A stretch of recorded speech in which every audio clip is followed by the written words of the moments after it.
True compassion requires awareness, and without the ability to step out of, your own shoes and put yourself in the shoes of another without judging them by your own, moral code or your own rule book, then you're not being really compassionate.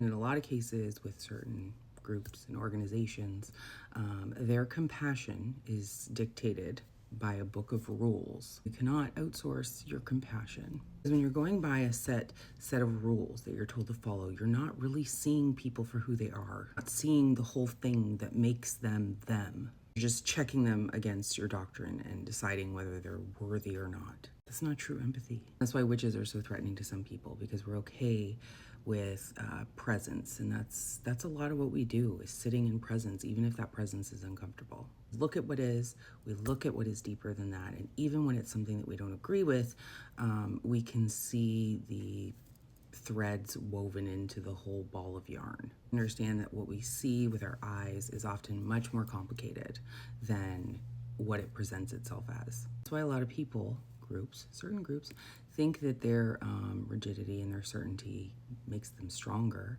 when really it's just a false armor. Which is true awareness is compassion in motion, and the second that you decide that you don't need your beliefs to be right, when you start seeing people and situations and yourselves so much more clearly. I know some people think that I dislike Christians or I hate Christianity. That's not true at all.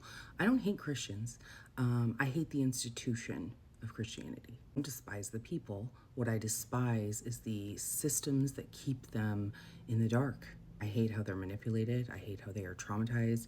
I hate how they are indoctrinated from small children. I saw a video the other day of a, what do you call them, deliverance, meeting session, and there were very small children there watching their mother writhe on the floor. That is child abuse. I have very strong beliefs, my own personal beliefs. The difference between me and others who are in indoctrinated religions is that I'm always questioning my beliefs. Nothing for me is completely rigid and unmoving. If I have a very strong belief about something, that's usually when I go after it the hardest and try to make sure that I'm not being as rigid and unmoving as others, because I want to see things clearly. Sometimes it's difficult, but I try to look at things that make me uncomfortable in an objective way. That's all I ask my friends and my followers and people who listen to me to do as well. Leave nothing, question everything. Even though we've had a lot of people in our community switching, practices and beliefs lately, I'm still gonna hold space for others like them, others who are coming out of chaos of religion, and those who sometimes go back and forth. It happens. Witchcraft is not the trauma response. The constant shifting of ideologies is. The only belief that I have that I will not be moving from is that I do not need a rule book to gauge my level of compassion. Hope that helps.